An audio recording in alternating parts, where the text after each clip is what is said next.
Hello दोस्तों, UPSC allrounder में आपका स्वागत है।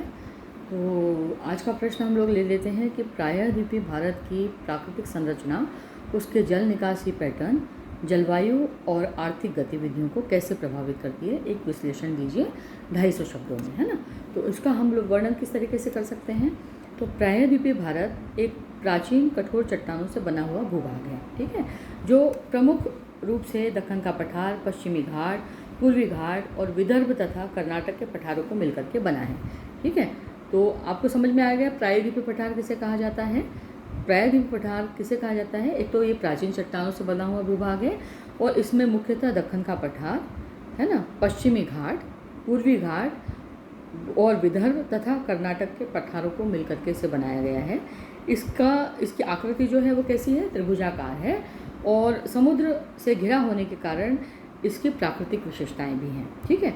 अब जल निकासी के पैटर्न पर इस पर क्या प्रभाव पड़ता है। तो प्रायद्वीपीय भारत की ऊंचाई पश्चिम से पूर्व की ओर घटती है, जिसके कारण अधिकांश नदियां जैसे गोदावरी, कृष्णा, कावेरी पूर्व की ओर बहती हैं, है ना।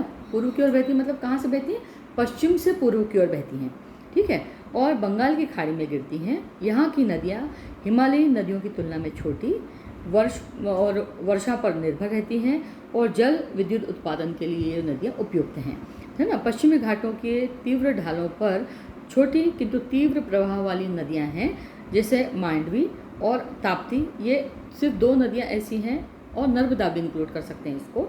ये पूर्व से पश्चिम की ओर बहती हैं, पूर्व से पश्चिम की ओर बहती हैं, जबकि बाकी जो नदियाँ हैं कौन कौन सी, जिसमें गोदावरी हो गई, कृष्णा हो गई, कावेरी हो गई, ये नदियाँ जो हैं वो पश्चिम से पूर्व की ओर बहती हैं, ठीक है। अब जलवायु पर इसका क्या प्रभाव पड़ता है। तो पश्चिमी घाट मानसूनी हवाओं को रोकते हैं, जिससे पश्चिमी ढलानों पर अधिक वर्षा होती है। मतलब पश्चिमी घाट जो है वो ऊंचे हैं और इस वजह से वो क्या करते हैं, जो मानसूनी हवाएं होती हैं उनको रोकते हैं। तो पश्चिमी घाट का जो पश्चिमी हिस्सा है, पश्चिमी घाट का जो हिस्सा है, पश्चिमी हिस्सा है, वहाँ पर भरपूर वर्षा होती है। पश्चिमी घाट के पश्चिम में क्या पड़ता है, कोंकण और केरल। तो यहाँ पर मानसूनी हवाएं जो है वो वर्ष भर, मतलब अच्छी हवाएं वहाँ से चलती हैं और मानसून के दौरान वहाँ पे भरपूर वर्षा होती है, ठीक है।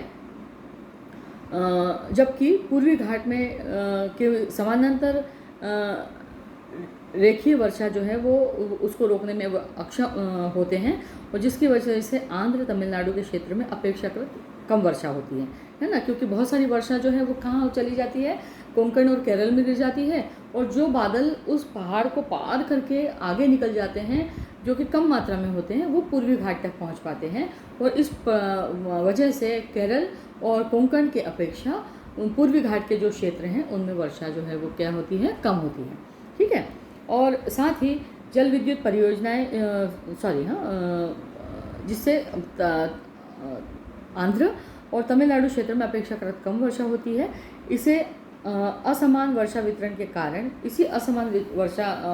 के कारण दक्षिण भारत में वर्षा आधारित कृषि जो है वो सीमित रहती है ना। ज़्यादातर उसको किस पे, सिंचाई पर निर्भर रहना पड़ता है, इसलिए वहाँ बांधों की आवश्यकता ज़्यादा है, क्योंकि अपेक्षाकृत बारिश जो है वहाँ पर कम होती है, ठीक है। अब आर्थिक गतिविधियों पर इसका क्या प्रभाव पड़ता है वो समझ लेते हैं। तो खनिज संसाधनों से भरपूर यह क्षेत्र लौह अयस्क, बॉक्साइट, मैंगनीज और आदि से भरपूर यहाँ पर स्रोत मिलते हैं, जिससे खनन का उद्योग बहुत फला फूला है। पठारी मिट्टी जैसे काली मिट्टी कपास उत्पादन के लिए अनुकूल है। साथ ही साथ जल विद्युत परियोजनाएं, पर्यटन, पश्चिमी घाट, है ना, गोवा और बागवानी की खेती जो है वो कर्नाटक और महाराष्ट्र के आर्थिक विकास में इन चीज़ों ने गति दी है, ठीक है। यहाँ पर अब निष्कर्ष क्या निकलता है इसका, कि प्रायद्वीपीय भारत की भौगोलिक बनावट ने इसके पर्यावरण, जल प्रबंधन और आंतरिक संरचना को गहराई से प्रभावित किया है। तो ये आपको समझ में आ गया होगा कि प्रायद्वीपीय भारत में प्राकृतिक संरचना कैसी है, वहाँ की जल निकासी का पैटर्न क्या है, नदियाँ कौन कौन सी हैं, किस दिशा से किस दिशा की तरफ चलती हैं, और साथ साथ में आर्थिक गतिविधियाँ किस तरीके की हैं। वहाँ पर कृषि जो है पूर्वी घाट की तरफ, अगर पश्चिमी घाट के पूर्व की अगर हम बात करते हैं तो वहाँ पर जलवायु जो है वहाँ की कैसी है, वहाँ पे बारिश मानसूनी हवाओं की वजह से बारिश वहाँ ज़्यादा होती है, और उसके विपरीत जो है पश्चिमी घाट पे बारिश कम होती है।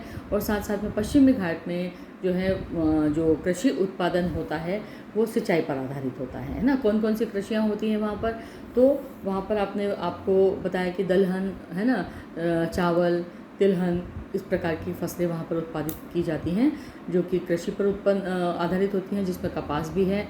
इसके अलावा वहाँ पर खनिज उद्योग भी हैं जो कि काफ़ी संपन्न हैं, और वहाँ पर कौन कौन से विशेष रूप से खनिज पाए जाते हैं, बॉक्साइट पाया जाता है, मैग्नीज पाया जाता है, लोहा अयस्क पाया जाता है। तो वहाँ पर ये सब चीज़ें जो हैं वो खदानों से निकाली जाती हैं, जिसकी वजह से क्या हो रहा है, यहाँ पर बॉक्साइट, अयस्क, मैग्नीज यहाँ पे भरपूर मात्रा में मिलने से यहाँ का जो खनिज उद्योग है वो काफ़ी फला फूला है, और जिसका प्रभाव उनके वहाँ की जो अर्थव्यवस्था है या वहाँ के लोगों के रोज़गार है उसके ऊपर भी पड़ा हुआ है।